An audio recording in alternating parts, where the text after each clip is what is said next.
All right, good morning. I've got time, so it must be that way, and we're not going to waste any of it. We introduced our study of the book of Esther last week. Oh, incidentally, I will try to catch the microphone like this. I have been coughing and sneezing a bit. My wife and I disagree as to what has been going on. I know of a certainty that it's allergies. She thinks it's something different, so she's probably right. But I know of a certainty what it is, but she's probably correct. She generally is. But I'm excited to be here, talk about the book of Esther with you. Can't be much better than that. Oh, before we do that, I thought he was coming up here to do his joke and all.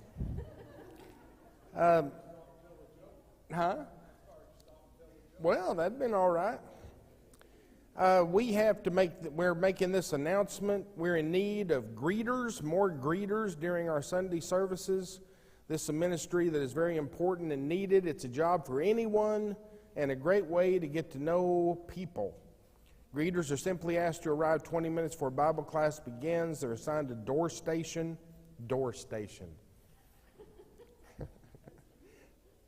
I guess that's right, but sounds sort of fancy being at a door station. And greet anyone coming in. As class begins, the greeters can attend the class of their choosing. At the end of class, when the first bell rings, greeters are asked to go back to their door station and greet people until worship begins. It's as simple as that.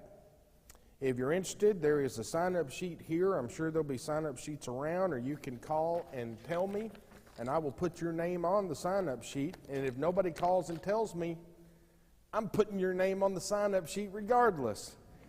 I'll sit there and go, well, write it in there. But I think that's a good thing. I know of a young man. He went to 4 different types of congregations in the Houston area, and then he went to a Church of Christ in Pasadena, Texas, called the Waters Road Church of Christ. He walked in the door, and this man immediately walked up and said, "This is my name, what's your name?" And he gave him his name, and he said, "Tell you what, you look like the guy I'm taking to lunch. I've been thinking about you all week. We're going to lunch together." And he has now been a deacon for about 10 years in that congregation. And life was changed by someone greeting him at the door. So that's a good thing.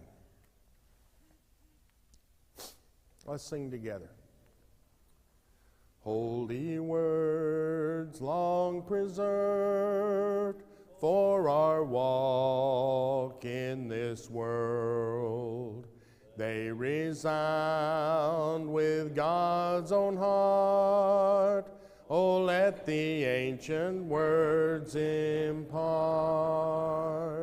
Words of life, words of hope.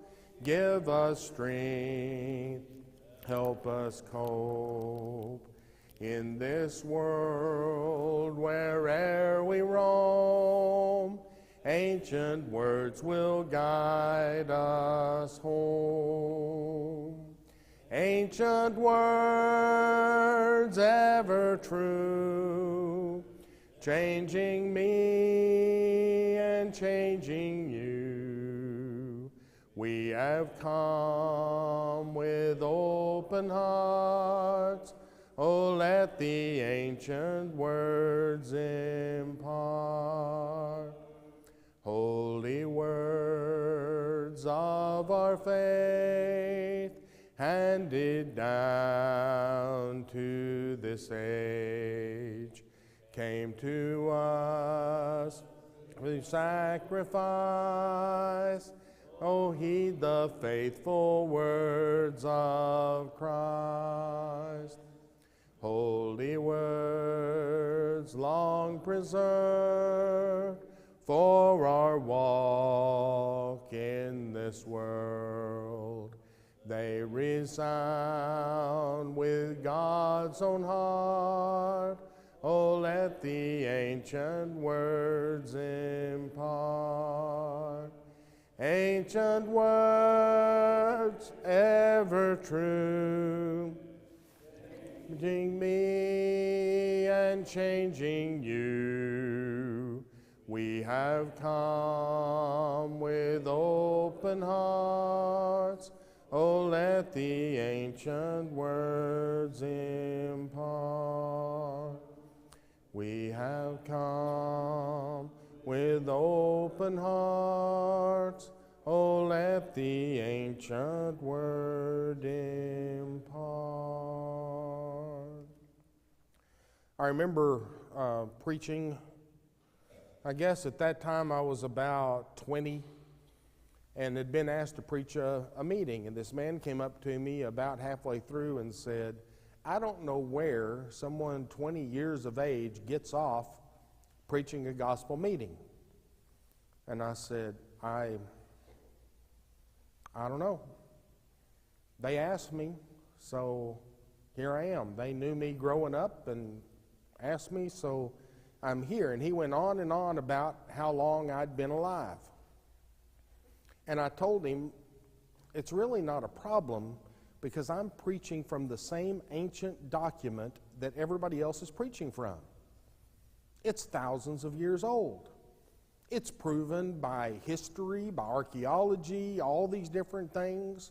It's right, and as long as I hold on to that ancient message, my age is really not a big deal. And he stared at me and he said, well, that's a great point. And I thought, well, that's the first great point I ever had in my whole life, so I'm going to try to remember. But it's true, isn't it? Isn't there something comforting in knowing we're studying something that is ancient, that has never been proven wrong, that has always been proven right?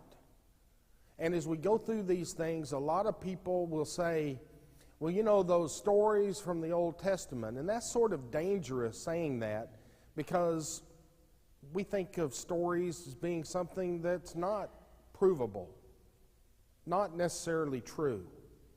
There are people that say, Jonah, that's not right. That couldn't happen. Well, with God it did happen, and it's historically proven in historical document. So we're going to be going to the historical document, the ancient words about Esther, and starting in Esther chapter number 1. We're going to begin by looking at Ahasuerus, King Ahasuerus, or as he's also known in history, King Xerxes. I went through and looked it up in a book, and there was this book in the British History Museum that says Xerxes or Ahasuerus is mentioned in history about 27,000 times in ancient documents. He was a real guy who did real things in the world, and they wrote down the history of him being there. This book opens up with an introduction to this king, a Persian king who was emperor over almost the entire world, more than Nebuchadnezzar even dreamed of being king of in Babylon. Xerxes or Ahasuerus was the king over a great land. Let's read about Ahasuerus in Esther chapter 1, verse 1 and verse 2.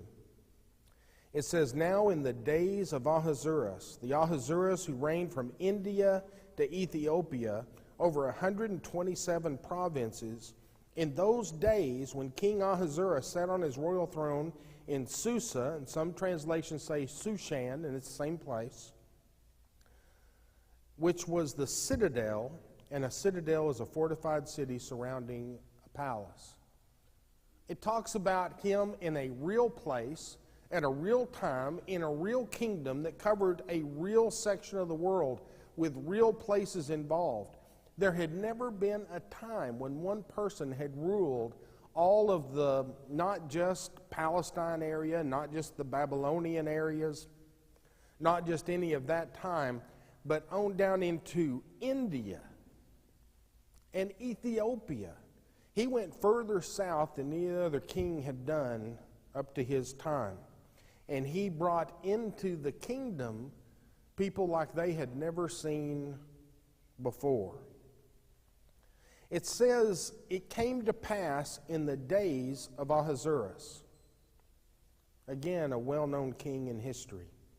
He inherited the vast Persian Empire from his father, Darius the First. We talked about him a lot when we studied Daniel about a year and a half ago. He's mentioned in such places as Ezra 4:24, Ezra 5 through 7, Ezra 6, 1 through 15, Daniel chapter 6, Haggai chapter 1 and chapter 2. His father is talked about many different times in the text because of his interaction with Ezra the priest, Nehemiah the wall builder, and Daniel the prophet. The fact of the existence of this king and their feast is extremely well attested by historians. In fact, their feasts were actually quite famous. Some people feasted for 3 days, some for a week. The Persians were known to go a year if they decided to do that just in one long, incredible feast, which I'm sure would make any feast seem sort of boring, at least to me. The fact of this is beyond discrediting. It says, in those days when King Ahasuerus sat on the throne of his kingdom, this would be about 483 BC when this was written in history. Ahasuerus was planning for an invasion of Greece. He was meeting with all of his people, and he had these feast days in order to prepare them for going in to fight Greece. This would take place about 3 or 4 years later, and it was going to be a horrific defeat for Ahasuerus and Xerxes, and the Persian kingdom would never be as strong.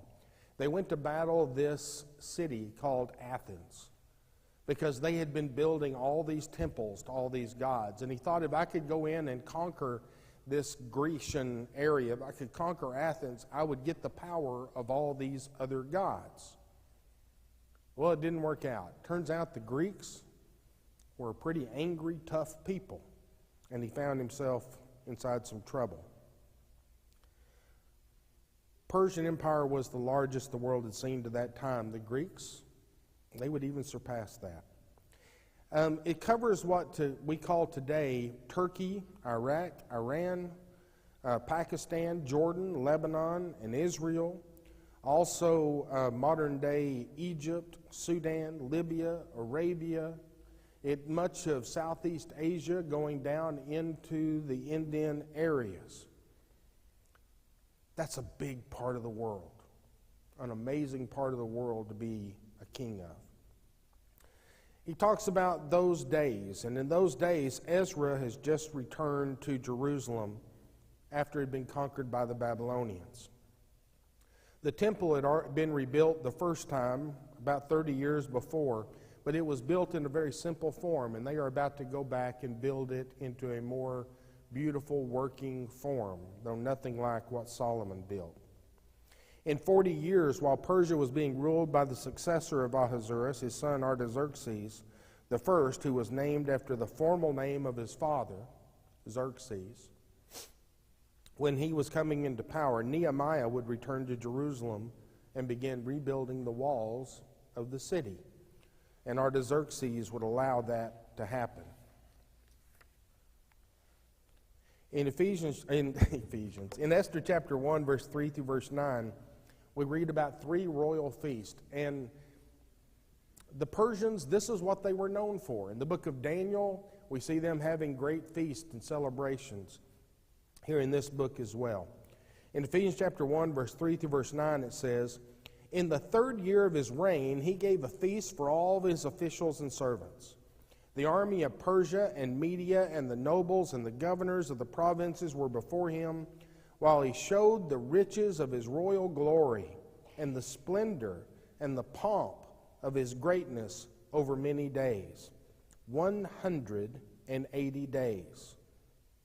And when these days were completed, the king gave for all the people present in Susa, the citadel, both great and small, a feast lasting for 7 days in the court of the garden of the king's palace. There were white cotton curtains and violet hangings, fastened with cords of fine linen and purple to silver rods and marble pillars, also couches of gold and silver on a mosaic pavement of porphyry, marble, mother of pearl and precious stones. Drinks were served in golden vessels, vessels of different kinds, and the royal wine was lavished according to the bounty of the king. Drinking was according to this edict. There is no compulsion. For the king had given orders to all the staff of his palace to do as each man desired. Queen Vashti also gave a feast for the women in the palace that belonged to King Ahasuerus. 180 days. Let's say that Elaine calls us and says, I'm going to throw a special party for Palmer. Bring some changes of clothes. It's going to be 180 days, this party. We'd say 180 minutes, because that would be long enough, but 180 days. Can you imagine? They were going to go celebrate. And he said, I need an amount of time to show how powerful, how rich, how wealthy I am. I think 180 days ought to do it. That's an incredible amount of time. I want you to notice how specific they are about what was on the table, what the curtains looked like on the walls, all those different things. We talked last week about how many people through time have said we need to just take Esther and throw it out of the Bible because it never mentions the name of God. It never talks about heaven or hell. It doesn't talk about that kind of thing at all. And we talked about how we see God through every word inside this book, but he's not stated officially. But whenever they would do that, they would point to this passage and say, look at the detail. The writer knew what it was like in Persia. He knew the colors they used inside the palace. He knew the kind of dishes that they used. This is so historically accurate, it must stay inside the Bible. And I'm grateful that we still have this record. The first feast was for all government officials, where Ahasuerus showed off his glory and splendor of the riches of his kingdom. This feast lasted 180 days. Now, if I had been the king of somewhere else, I would have attacked during this feast, because it said he has his entire military there.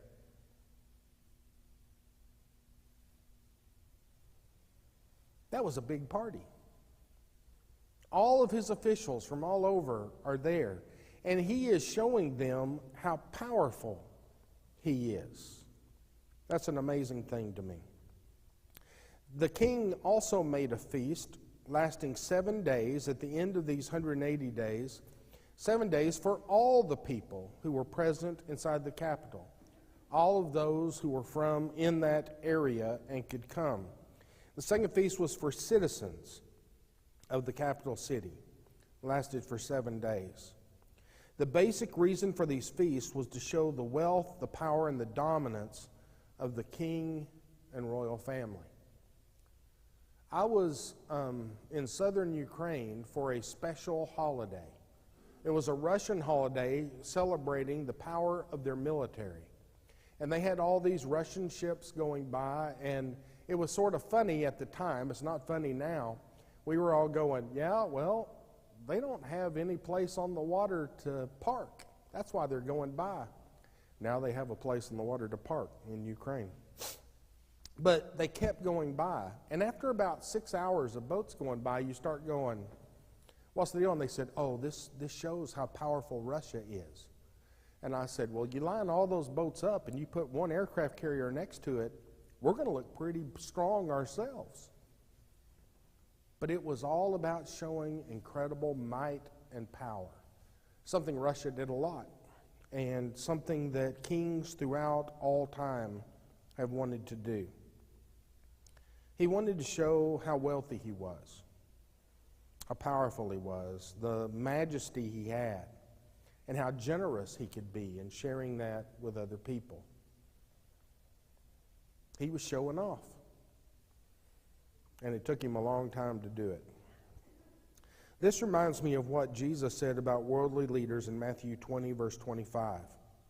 He said, but Jesus called them to him and said, you know that the rulers of the Gentiles lord it over them, and their great ones exercise authority over them. Worldly leaders do this sort of thing.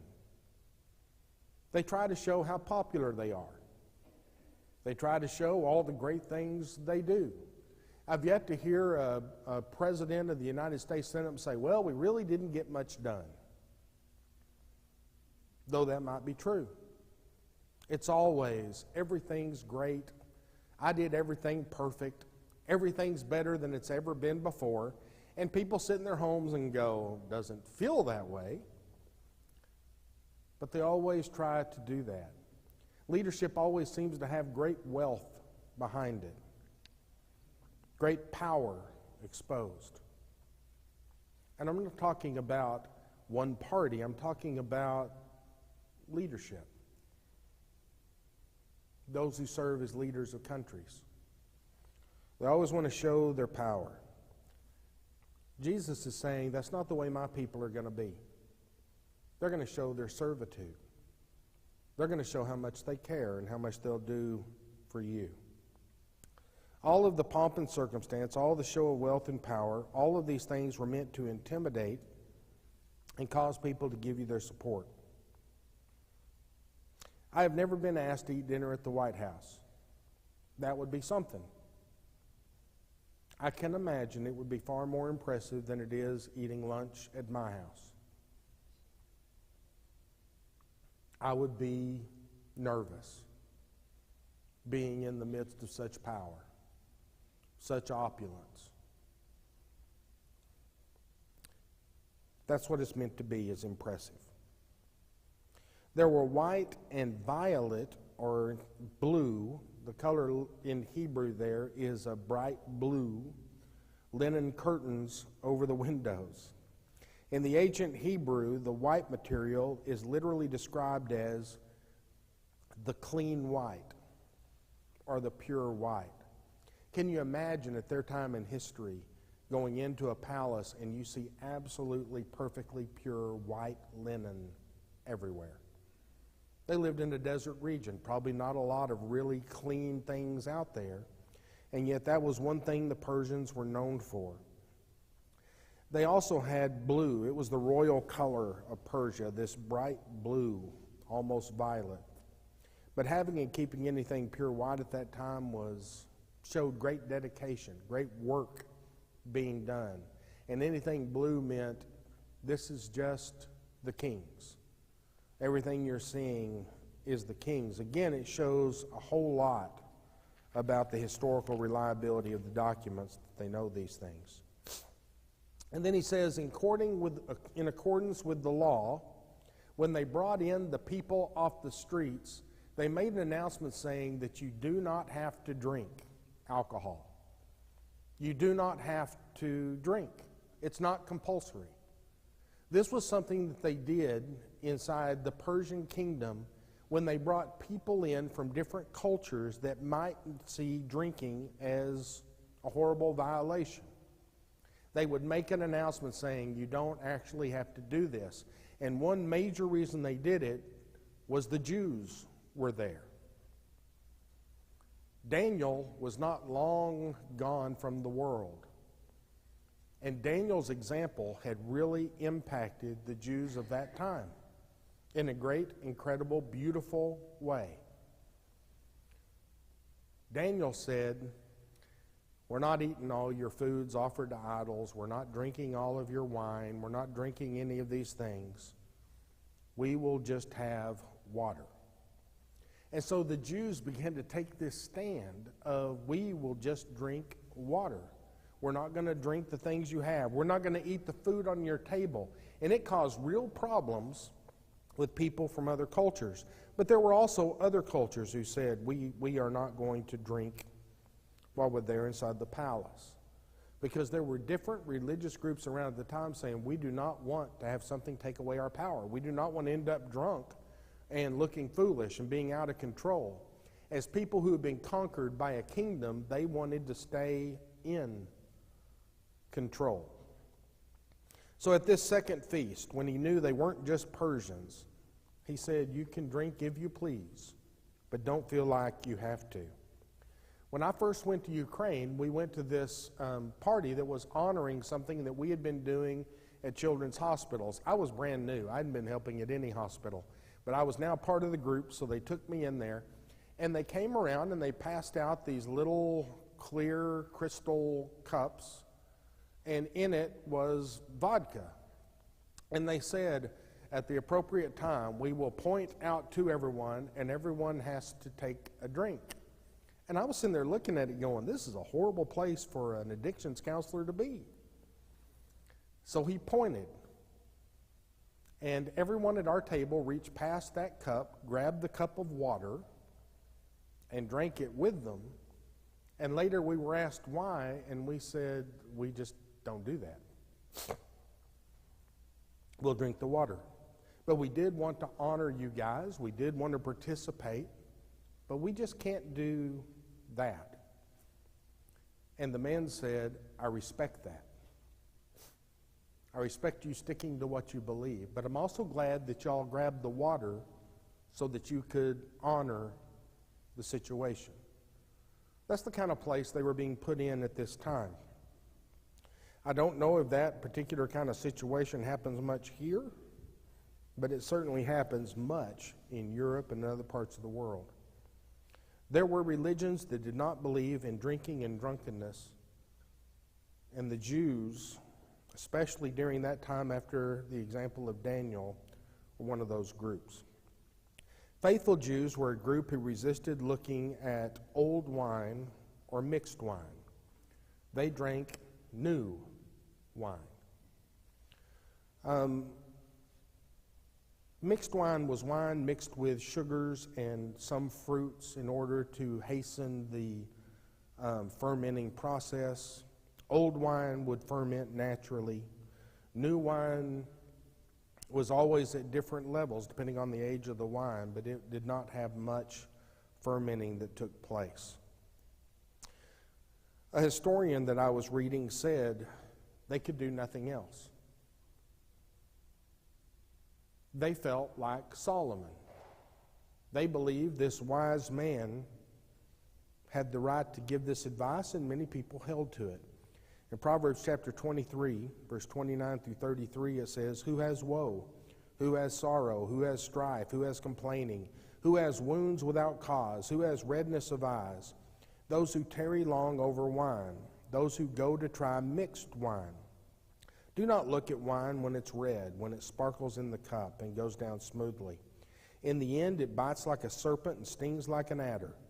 Your eyes will see strange things, and your heart utter perverse things. You'll be like one who lies down in the midst of the sea, like one who lies on the top of a mast. They struck me, you'll say, but I was not hurt. They beat me, but I did not feel it. When shall I awake? I must seek another drink. The Jews said, I don't think he means that we close our eyes when we drink. I think he means not to look at it. Jews in later times would change this some inside their actions. But the Jews of the time of history we had, they weren't going to look at it. They weren't going to touch it. They were going to leave it alone because they wanted to remain in control of themselves. I know so many people that have drank saying, I will just drink a little, and there's no way I'll get drunk. And then they come sit in my office and say, I've got to be able to quit doing this. I'm losing my family. I've lost my jobs. I've lost all these things. And it breaks my heart. But in every case, they started with, I can deal with this. You don't know if you can or not. Solomon's advice is good. Don't look. Don't touch. Don't tarry. Don't wait.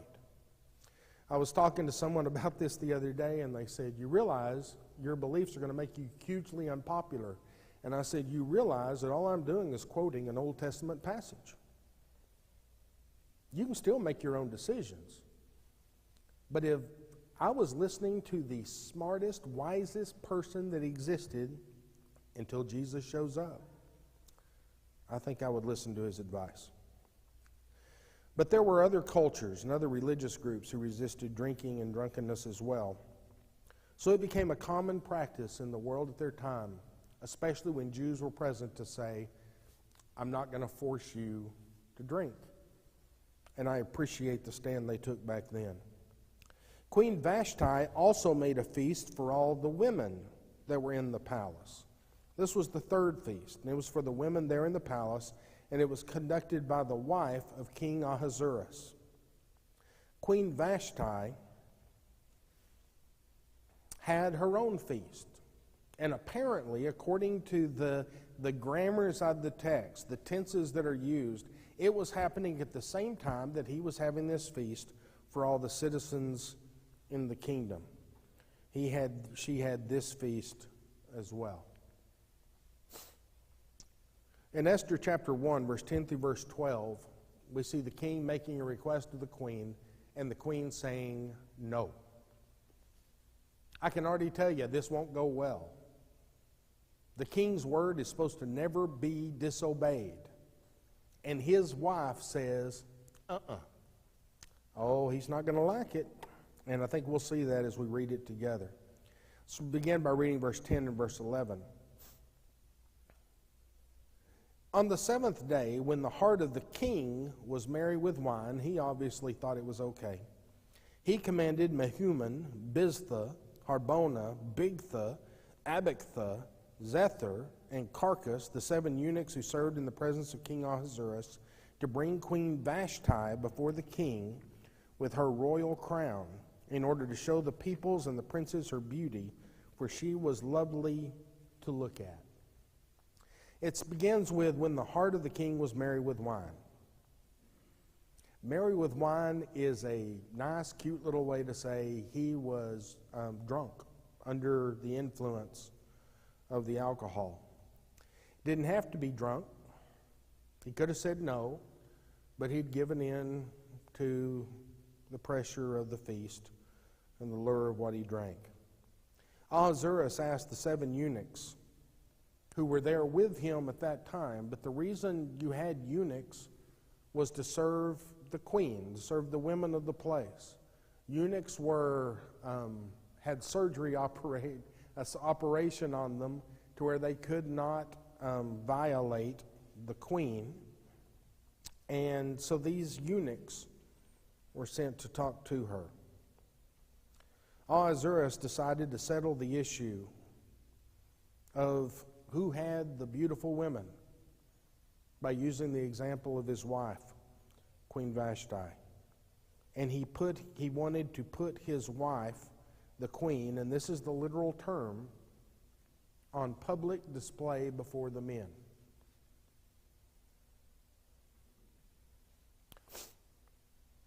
It says he wanted them to look at her, to see how she looked. The reason given is, for she was beautiful to behold. It's not specifically said, but it's heavily implied that she was supposed to go and look alluring and seductive, possibly even unclothed. We see Queen Vashti's response in Esther chapter 1, verse 12. But Queen Vashti refused to come at the king's command delivered by the eunuchs. At this, the king became enraged, and anger burned within him. Queen Vashti said, nope, not coming, not going to do that.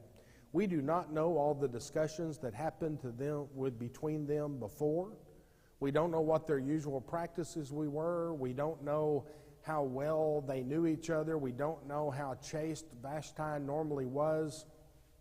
There's so much of the story that we don't know, but we do know that she said, I'm not going to do what you asked. For some reason, it seemed to violate something that she just said, I just cannot do. In that time in Jewish history, when someone was very modest, they would call her Vashti. She became known for modesty in her time. But she's got a real problem with her husband. She decided to take a stand. I was reading a rabbinical writer who wrote years before Jesus was born. Jewish traditions say that a refusal had nothing to do with modesty. They said that she thought it would be okay to do, but that she believed God would strike her with leprosy if she did it.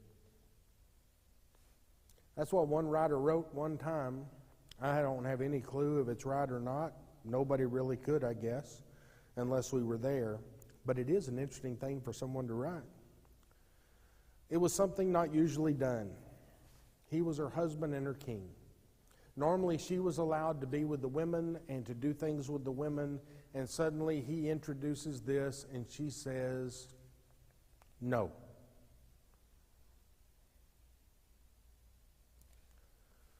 There have been times where I have told Brenda, it would be okay if you did this, and she tells me, no, I don't think it's seemly. I don't think it's right.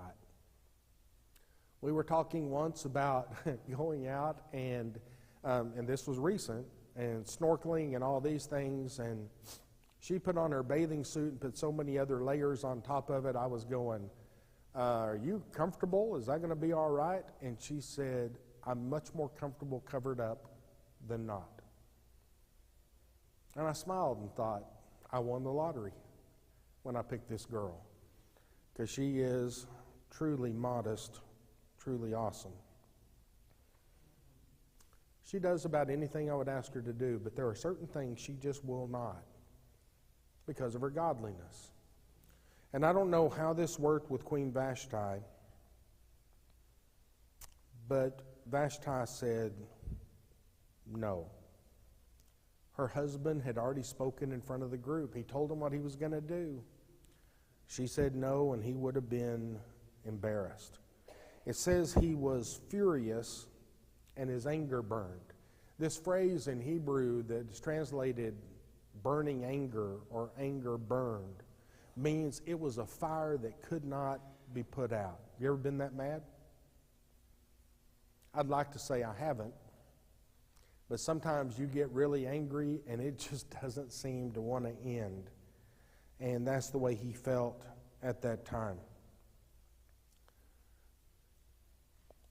It was wrong for him to lose control that way. But he had done some things that made it much easier for him to lose control.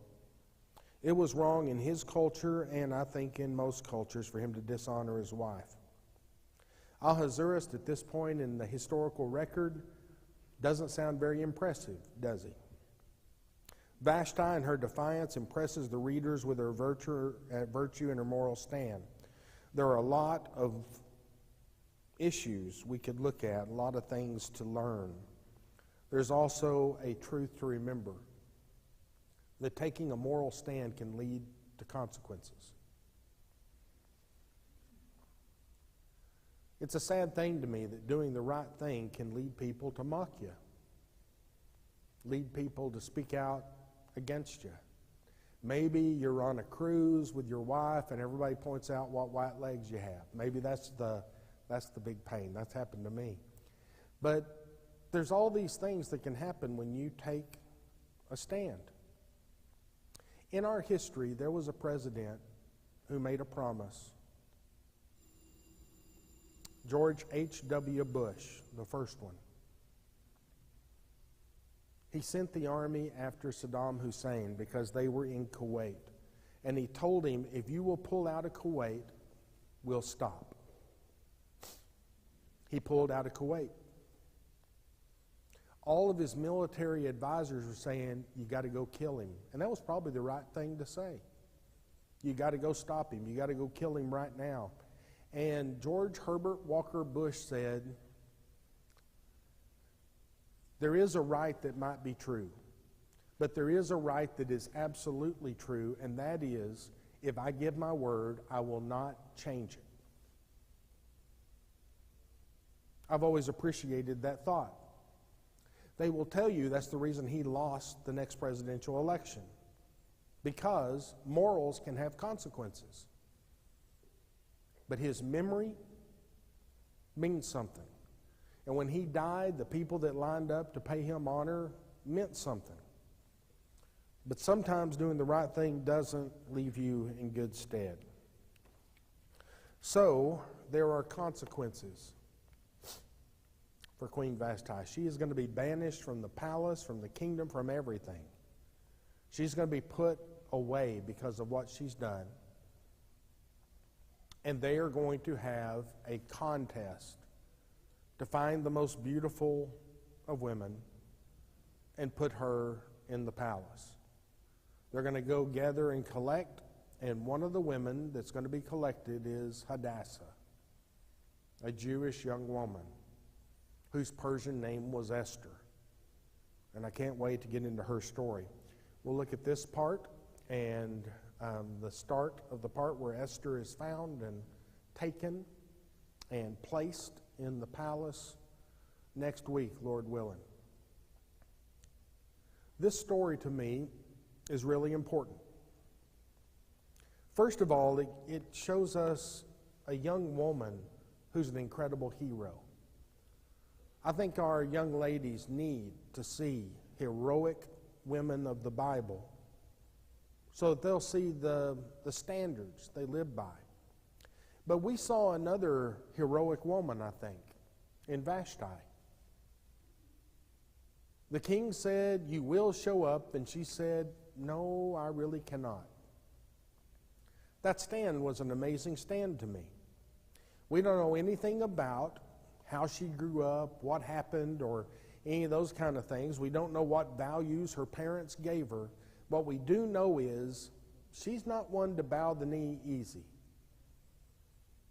She will stand up for herself, and she will do what she thinks is right. And I find that to be amazing. I was reading in my daily Bible reading, I'm back in Daniel, about Hananiah, Mishael, and Azariah, or Shadrach, Meshach, and Abednego. Daniel chapter 3. The king says, when the instruments play, bow your knees to this idol made of gold. Music plays, and everyone is down except for 3 people standing in the courtyard who refuse to bow. They throw them into a furnace of fire,